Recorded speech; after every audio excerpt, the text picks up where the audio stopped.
What are 5 abilities in Fate that are completely broken? Here are some rules we should establish before we start.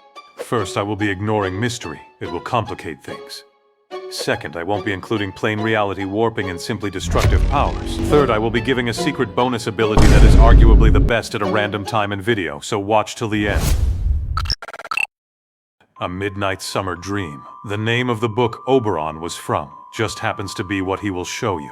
It forcefully takes your spirit origin into a dream world where you sleep and render you unable to interact with the real world. Think of it like unlimited void, but it only affects the user's wanted targets, and it also doesn't give brain damage. It's kind of the stronger version of Dunn's and Leonard's Midnight Poet, putting people into slumber and stuff. It can target up to 7 people and temporarily transfers their soul to a mental corpus, rendering them unable to interact with the real world. The reason it's the lowest on the list is because you can't interact with the victim of this ability, similar to how they can't interact with the real world, giving them an invincibility status. Oberon also claims that this ability is like a reality marble, a powerful magecraft that rewrites reality. So in the end, it's just like the book Oberon is from. It's all a midnight summer dream.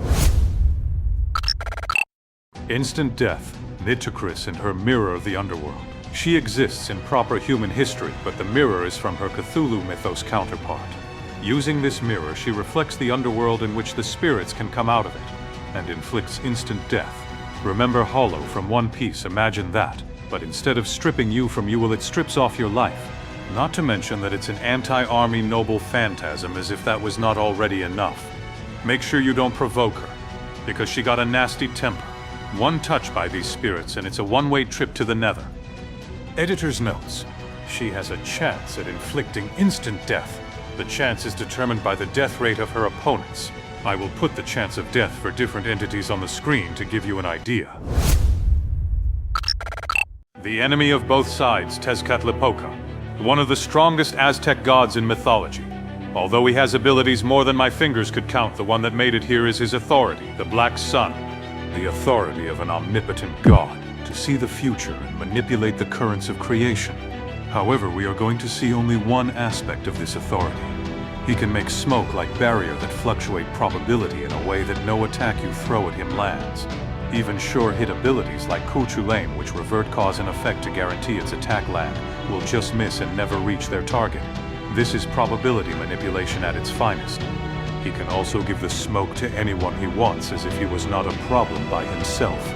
Da Vinci states that worst case, even if they somehow beat him, it would not even count. Bonus alert. Due to spoilers, I am gonna keep this one very short. The alien god that for some reason got the same face as our old director got a move called Tachyon Jail. With this, any target she wants will literally move faster that time can keep up. Just like how the Flash moves faster than time, she can make anyone move faster than speed itself. I would like to exclaim that the world doesn't like interferences this big, as we have seen with Asvathaman only using his authority over time, just because Arjuna alter weakened the world. That's it for the bonus. Here are the top 2. Anti-Purge Defense. We talked about how Tezcatlipoca's ability basically makes you invincible. But in Fate there are multiple abilities that can bypass any form of durability, invincibility and evasion in the form of sure hit, and ignore invincible status. But there is one type of defense that cannot be bypassed.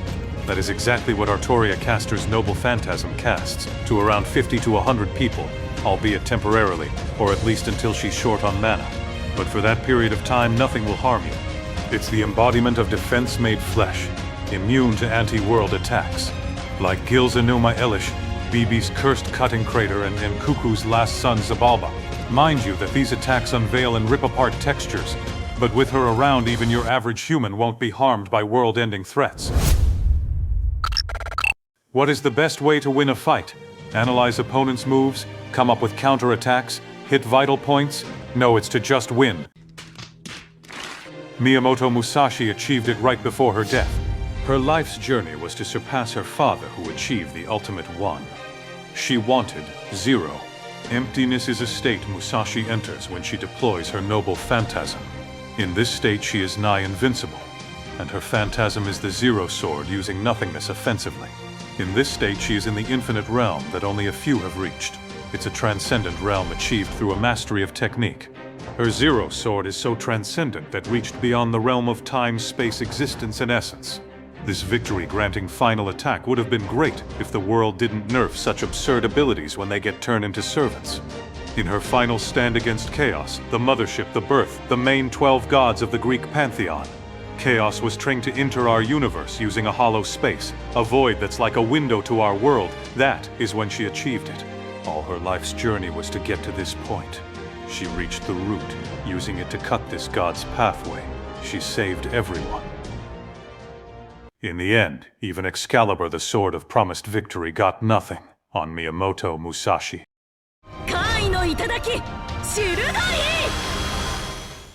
What are some that I missed? Comment and let me know. Subscribe and I might do a part 2. But let me ask you this. What video should I make next? I am reading Umineko, so maybe 2 videos later. Should I make cosmology videos? Anyways, subscribe or else.